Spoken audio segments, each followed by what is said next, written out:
Hey guys, welcome back to another video in utility classes, and this is part 2 of basic concepts of macroeconomics, that is final goods and intermediate goods. So guys, इस video में हम बात करने वाले हैं that what are final goods, what are intermediate goods and what are two types of final goods. तो उससे पहले हमें समझना होगा कि गुड्स क्या होती है. तो बेसिकली आपने अकाउंटेंसी में पढ़ा है, ठीक है, कि कमोडिटीज और items which we purchase for resale purpose, यानी कोई भी चीज हम वापस से बेचने के लिए परचेज करते हैं तो उसको गुड्स बोलते हैं. इकोनॉमिक्स में स्लाइटली डिफरेंट है और आई शुड से कि पूरा ही अलग है, ठीक है. तो इकोनॉमिक्स में गुड्स हम किसको बोलते हैं? बेसिकली कोई भी ऐसी कमोडिटी जिसकी कोई यूटिलिटी हो. What is utility?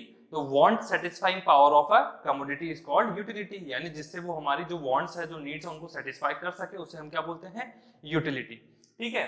So basically अगर मैं बात करूं गुड्स की, तो there are two types of goods, one is final good and another is intermediate goods, ठीक है. पहली कौन सी है हमारी? Final goods and another is intermediate goods. अब हमें देखना है कि फाइनल गुड्स क्या है. तो basically final goods are those goods which are used for consumption और इन्वेस्टमेंट. या तो हम उनको कंजप्शन के लिए यूज करें या इन्वेस्टमेंट के लिए हम उनको यूज करें. अब कंजप्शन के लिए कैसे? मतलब कंज्यूम करने के लिए. फॉर एग्जांपल हाउस होल्ड्स में जो मिल्क हम परचेज करते हैं, वाटर जो परचेज करते हैं, वो हम क्या करते हैं? खुद ही कंज्यूम करते हैं. उन्हें हम रीसेल तो नहीं करते हैं या उससे कुछ और बनाकर सेल तो नहीं करते हैं, ठीक है. तो ऐसे गुड्स जिनको हम खुद कंज्यूम करते हैं उनको हम बोलते हैं कंजप्शन गुड्स, ठीक है. और इन्वेस्टमेंट के लिए भी हम परचेज कर सकते हैं. इन्वेस्टमेंट के लिए नॉर्मली क्या होता है? सपोज मान लो कोई भी कमोडिटी है, ठीक है. जैसे मान लीजिए कि मैं एक कार सर्विस में प्रोवाइड करवाता हूँ, लाइक मैं रेंट पे मैं कार्स देता हूँ, ठीक है. तो मैंने उसके लिए कार परचेज की. अब देखिए इस कार से मेरे को इनकम जनरेट हो रही है, ठीक है. अगर मैं ये कार खुद यूज करता तो मेरे लिए क्या हो जाती? कंजप्शन गुड, ठीक है. और जब अगर मैं इस कार से ऐसे किसी भी कमोडिटी से अगर मैं इनकम जनरेट कर रहा हूं तो वो मेरे लिए क्या हो जाएगी? कैपिटल गुड या इन्वेस्टमेंट गुड, ठीक है. तो अब यहाँ पे हमें एक चीज क्लियर हो गई है कि जो फाइनल गुड्स है वो हम कंजप्शन पर्पस के लिए भी यूज कर सकते हैं और इन्वेस्टमेंट परचेज पर्पस के लिए भी, ठीक है. एग्जांपल हमने देख लिया, मशीन हो गई है, कार हो गई है, बाइक, मिल्क, ठीक है. अब मैं बात करूं फाइनल गुड्स की, तो basically final goods are of two types. Number one is capital goods. मैंने आपको बता ही दिया है कैपिटल गुड्स कौन सी गुड्स होती है? जिनसे हम अदर गुड्स को प्रोड्यूस करें, ठीक है, या फिर हम कोई इनकम जिनसे जनरेट करें, ठीक है. मैंने आपको एक एग्जांपल बताया था कार का, ठीक है, कि मैंने कार परचेज की और वो कार में क्या करवाता हूँ, लाइक कैब के रूप में मैं उसको यूज करता हूँ जिससे मेरे को इनकम जनरेट हो रही है, ठीक है. तो वो मेरे लिए कैपिटल गुड हो जाएगी, ठीक है. इसके अलावा कोई भी मशीन, किसी भी मशीन को यूज करके अगर हम और कोई गुड प्रोड्यूस कर रहे हैं तो वो हमारे लिए क्या हो जाएगी? कैपिटल गुड, ठीक है. अब देखिए मेनली जो कैपिटल गुड्स होती है ना, ये परचेस कौन करता है? कैपिटल गुड्स काम किसके आती है? दूसरी गुड्स को प्रोड्यूस करने के, ठीक है. तो इनको परचेस भी कौन करेगा? Sir firm. क्यों? अरे सर फर्म ही तो है जो दूसरी गुड्स को प्रोड्यूस करती है, तो कैपिटल गुड्स को भी परचेस कौन करेगा? फर्म. क्यों करेगी? जिससे वो दूसरी गुड्स को प्रोड्यूस कर सके, ठीक है. अब बात आती है कंजम्पशन गुड्स की. कंजम्पशन गुड्स को कौन परचेस करेगा? House holds. हाउस होल्ड्स किस लिए सर? कंजम्पशन पर्पस के लिए. तो बोले सर ऐसा हो सकता है क्या house hold capital goods purchase करे? नहीं. देखिए हो सकता है, जैसे मैं आपको एग्जांपल के थ्रू आपको एक्सप्लेन करता हूं. जैसे मान लीजिए ये कार है, ठीक है, दिस इज अ कार. ये कार जो है वो हाउस होल्ड भी परचेस कर सकता है, ठीक है, और वो फर्म भी परचेस कर सकती है. अगर हाउस होल्ड इसको परचेस कर रहा है तो यहाँ पे हमको ये मानना पड़ेगा जो हाउस होल्ड है वो उसको परचेस किस लिए कर रहा है? कंजप्शन, यानी वो खुद के यूज के लिए इसको परचेस करेगा. अगर फर्म इसको परचेस कर रही है तो फर्म इसको किस चीज के लिए परचेस करेगी? इसको फर्म परचेस करेगी for capital use. Capital use का मतलब क्या हो गया कि फर्म क्या करेगी? इस कार को दूसरी गुड्स या सर्विसेज प्रोड्यूस करने के लिए यूज करेगी, ठीक है. तो एक ही कमोडिटी हमारी कैपिटल गुड भी हो सकती है और कंजप्शन गुड भी हो सकती है. वो डिपेंड करता है उसके यूज पे, ठीक है. अब मैं बात करूं टाइप्स ऑफ कंजप्शन गुड्स, ठीक है, कि जो हमारी कंजम्पशन गुड्स होती है. अच्छा पहले मैं इसका एग्जांपल देख लेता हूं. तो लाइक घर में हमने वाटर, टी, ठीक है, या हमारे जो क्लोथ है जो हम खुद पहनते हैं, ठीक है, तो ये सभी हमारी कंजम्पशन गुड्स का क्या है? एक एग्जांपल है. मैंने कार परचेज की खुद के यूज के लिए, बाइक परचेज की खुद के यूज के लिए, मोबाइल मैंने परचेज किया खुद के यूज के लिए, कोई कैमरा मैंने परचेज किया खुद के यूज के लिए. तो ये सारी क्या है? हमारे एग्जांपल्स ऑफ कंजम्पशन गुड्स, ठीक है. अब मैं बात करूं टाइप्स ऑफ कंजम्पशन गुड्स। तो हमारे जो कंजम्पशन गुड्स होते हैं उनके भी उनके यूजेस के अकॉर्डिंग कुछ टाइप्स होते हैं। बेसिकली उनको 4 पार्ट्स में हमने डिवाइड किया है। Number 1 is durable goods. अब ड्यूरेबल गुड्स कौन सी होती है?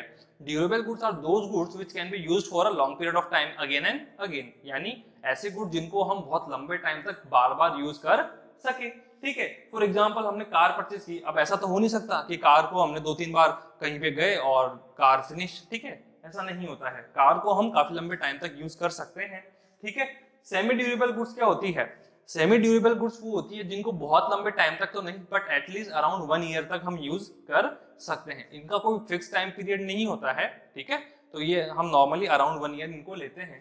फॉर एग्जाम्पल हमारे जो क्लोथ्स होते हैं वो इस कैटेगरी में आते हैं। ठीक है, क्लोथ्स नॉर्मली जो है वो 8-10 साल तो नहीं चलते हैं। हाँ, कुछ घरों में चलते हैं। ठीक है, कि पहले बड़े भाई, फिर छोटे भाई, फिर उससे छोटे भाई, फिर पोछे का कपड़ा। ठीक है, so non durable goods like use and throw, कि ये एक ही बार हम यूज कर सकते हैं। ठीक है, नॉन ड्यूरेबल गुड्स कौन सी होती है? जिनको हम वन टाइम यूज में जो आती है। ठीक है, अब इसके बाद में आती है सर्विसेज। सर्विसेज जो होती है वो इंटेंजिबल होती है। इंटेंजिबल का मतलब कि ये ऐसे गुड्स होती है या फिर इनका कोई फिजिकल एग्जिस्टेंस नहीं होता है। ठीक है, तो ये हमारी 4 कैटेगरीज थी कंजप्शन गुड्स की। अब गाइस मैं बात करूं अगर इंटरमीडिएट गुड्स की, तो बेसिकली इंटरमीडिएट गुड्स जो है, ठीक है, ये हम परचेज करते हैं ओनली फॉर टू पर्पस। पहला है हमारा, या तो उनको हम रीसेल करने के लिए, अगर हम किसी भी कमोडिटी को रीसेल यानी वापस से बेचने के लिए अगर हम परचेज कर रहे हैं, हमारा मोटिव भी उसको सेल करना है, तो वो हमारे लिए क्या है? Intermediate goods. क्यों? क्योंकि उससे हमको इनकम जनरेट हो रही है। सेकंड, हमारा जो पर्पस है उसको खरीदने का, वो क्या है? For transforming in other goods. ठीक है, यानी हमने क्या किया, अगर मैंने गुड्स को परचेज किया और उस गुड्स को मैं किसी और गुड में कन्वर्ट कर या उस गुड को किसी और गुड, उस गुड से मैं क्या कर रहा हूँ, कोई और गुड बना रहा हूँ और फिर उसको सेल कर रहा हूँ। फॉर एग्जाम्पल मैं यहाँ पे बात करूँ, सपोज मैं एक फर्म, मैं क्या करता हूँ, एक मेरी शॉप है और शॉप का है स्वीट्स की। ठीक है, तो मैं मिल्क परचेज किया मैंने। अब मैंने मिल्क परचेज किया तो मैं क्या कर रहा हूँ, मिल्क को मैं स्वीट्स में कन्वर्ट कर रहा हूँ और फिर उसको स्वीट को मैं सेल कर रहा हूँ। तो यहाँ पे जो मिल्क है, ठीक है, मैं मिल्क को क्या कर रहा हूँ, ट्रांसफॉर्म कर रहा हूँ इन अदर गुड्स और फिर मैं सेल कर रहा हूँ। तो यहाँ पे जो मिल्क है वो मेरे लिए इंटरमीडिएट गुड्स हो जाएगा। यानी किसी भी गुड्स को अगर हम रीसेल पर्पस के लिए परचेज करें या फिर उसको किसी और गुड में कन्वर्ट करके सेल करने के लिए परचेज करें, तो वो हमारे लिए क्या होगी? Intermediate goods. इंटरमीडिएट गुड्स जो होती है गाइस, वो नॉर्मली फर्म्स ही परचेज करती है। ठीक है, क्योंकि सेल करना या फिर गुड्स बनाना किसका काम होता है? फर्म का। ठीक है, तो रीसेल भी फर्म ही करेगी और गुड्स को ट्रांसफॉर्म भी फर्म ही करेगी। तो ये परचेज भी कौन करती है? फर्म। ठीक है, अब देखिए एग्जांपल हमने देख लिया कि लाइक हमने मिल्क हो गया है। ठीक है, और भी बहुत सारे वीट एग्जांपल हो सकता है, अगर मैं वीट से ब्रेड बनाकर सेल कर रहा हूँ। ठीक है, लाइक मैं मोबाइल्स किसी से परचेज कर उसको हायर रेट पे मैं किसी को सेल कर रहा हूँ। तो ये सब इंटरमीडिएट गुड्स के एग्जाम्पल होंगे। अब मैं बात करूं यहाँ पे कुछ important points about intermediate goods. तो number 1 is purchased by the firm from other firm, यानी जो इंटरमीडिएट गुड्स होती है वो एक फर्म परचेज करती है अनदर फर्म से। बोले सर दोनों ही फर्म कैसे? देखिए, इंटरमीडिएट गुड्स को बनाएगा कौन? गुड्स बनाने का काम किसका है? फर्म का। ठीक है, और इंटरमीडिएट गुड्स को परचेस कौन करेगा? वो भी फर्म। क्यों? क्योंकि सर इन गुड्स को यूज कर हम क्या करते हैं? अदर गुड्स बनाते हैं। तो अदर गुड्स भी कौन बनाएगा? फर्म। ठीक है, तो एक फर्म से दूसरी फर्म इंटरमीडिएट गुड्स को परचेस करती है। डिराइव्ड डिमांड, डिराइव्ड डिमांड का मतलब क्या होता है कि जो इंटरमीडिएट गुड्स होती है इनकी जो डिमांड होती है वो बेसिकली डिराइव्ड होती है सम अदर गुड्स से, यानी फाइनल गुड्स से। इन शॉर्ट अगर मैं सिंपल वर्ड्स में बोलूं तो जो इंटरमीडिएट गुड्स होती है इनकी डिमांड डिपेंड करती है फाइनल गुड्स पे। कैसे? फॉर एग्जांपल मैंने आपको बताया कि मैं मिल्क से स्वीट बनाकर और सेल करता हूं। तो यहाँ पे जो मिल्क है वो मेरी इंटरमीडिएट गुड्स है और जो स्वीट है वो मेरी फाइनल गुड्स है। ठीक है, तो सपोज जैसे ही कोई फेस्टिवल सीजन आया, दिवाली का सीजन आया सपोज, ठीक है, तो स्वीट्स की डिमांड सडनली इंक्रीज हो गई। ठीक है, स्वीट्स लोग ज्यादा डिमांड कर रहे हैं, तो मैं क्या करूंगा? ज्यादा प्रॉफिट कमाने के लिए ज्यादा स्वीट बनाऊंगा। ठीक है, अब अगर मेरे को ज्यादा स्वीट्स बनानी है तो मेरे को मिल्क भी तो ज्यादा चाहिए। ठीक है, तो मैं क्या करूंगा? मिल्क की डिमांड भी मैं ज्यादा करूंगा। तो देखिए फाइनल गुड्स की डिमांड इंक्रीज होने से हमारी इंटरमीडिएट गुड्स की डिमांड क्या हो रही है? इंक्रीज। और वाइस वर्सा हो सकता है, अगर फाइनल गुड्स की डिमांड डिक्रीज होती है तो आपकी मिल्क की डिमांड भी क्या हो जाएगी? डिक्रीज। ठीक है, इसको हम बोलते हैं डिराइव्ड डिमांड। अब ये इंपॉर्टेंट पॉइंट है, यहां से आपको क्वेश्चन पूछा जा सकता है, intermediate goods must be consumed with in 1 year, यानी जो इंटरमीडिएट गुड्स है वो हमें 1 ईयर के अंदर ही कंज्यूम करनी है। फॉर एग्जाम्पल मैंने 1 अप्रैल 2019 को 700 kg मिल्क परचेज किया, या कोई भी कमोडिटी मैंने सपोज परचेज कर ली। नॉर्मली मिल्क जो होता है वो इतने टाइम तक हम रखते नहीं हैं, ठीक है, तो मैं वीट ले लेता हूँ, वरना कई बच्चे इसी पे डाउट रहेंगे, सर मिल्क इतने साल, पूरे साल भर सर मिल्क कैसे पड़ा रह सकता है। ठीक है, अब क्या हुआ है कि मैंने नेक्स्ट ईयर की जो 1 है अप्रैल, ठीक है, तब तक मैंने इसमें से ओनली 300 kg वीट यूज किया है, यानी अभी भी 400 kg मेरा जो वीट है वो एज इट इज है। तो देखिए मैं क्या करता था, जो वीट है उससे मैं ब्रेड बनाकर सेल करता था, ठीक है, तो मैंने 700 kg वीट परचेस किया था, तो 700 kg मेरी पूरी इंटरमीडिएट गुड्स थी, मैंने उसमें से ओनली 300 kg ही यूज किया। तो अब देखिए जब ईयर एंड है तो यहाँ पे जो 300 kg जो मैंने यूज कर लिया है वो तो मेरी इंटरमीडिएट गुड्स है, और 1 साल बाद तक भी जो मैंने क्या किया है यूज, अच्छा ये यहाँ पे कंज्यूम्ड नहीं होगा, ये यूज होगा, ठीक है, यूज नहीं किया है वो मेरी क्या हो जाएगी, final goods. Is that clear? अब देखिए यहाँ पे एक चीज मैं आपको और बता देता हूं कि जो इंटरमीडिएट गुड्स होती है उनको हम जो हमारी नेशनल इनकम होती है उसमें इंक्लूड नहीं करते हैं। इंटरमीडिएट गुड्स को हम नेशनल इनकम में इंक्लूड नहीं करते हैं, ठीक है। अब क्यों नहीं करते हैं, ये जब हम नेशनल इनकम के जो मेथड्स पढ़ेंगे तो उसमें बेसिकली हमारा जो फर्स्ट मेथड है प्रोडक्शन मेथड, या फिर मैं बोलूँ जीवीए मेथड, ठीक है, वैल्यू एडेड मेथड, उसमें ये एक्सप्लेन मैं करूंगा। फाइनल गुड्स की जो वैल्यू होती है इसको हम नेशनल इनकम में इंक्लूड करते हैं, ठीक है, final goods are included in national income.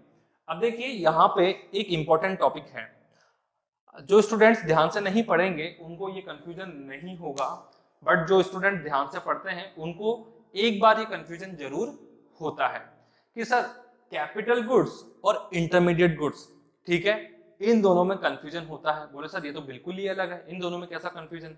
देखिए कैपिटल गुड्स से भी हम अदर गुड्स बनाते हैं, इंटरमीडिएट गुड्स से भी अदर गुड्स बनती है, तो इन दोनों में डिफरेंस क्या है?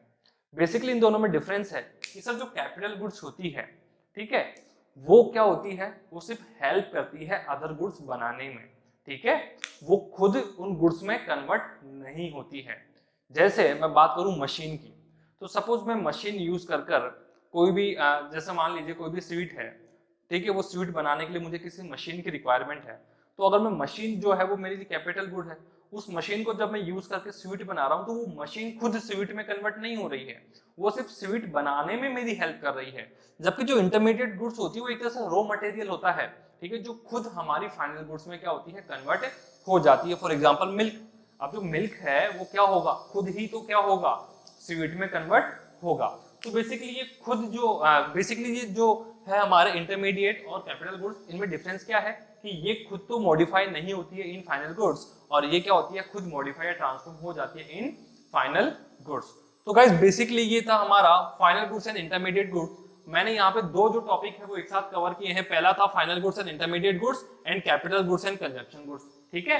ये आपके बुक में अलग से टॉपिक है, लेकिन मैंने यहीं पे ये कवर कर लिया है क्योंकि यहाँ से जो है ये एक्सप्लेन बेटर हो जाएगा, ठीक है। आई होप कि अब आपको capital goods, final goods, intermediate goods and consumption goods clear हो चुकी होगी। आई होप कि आपको वीडियो पसंद आया होगा, so please like and share the video and subscribe to the channel. Thank you guys.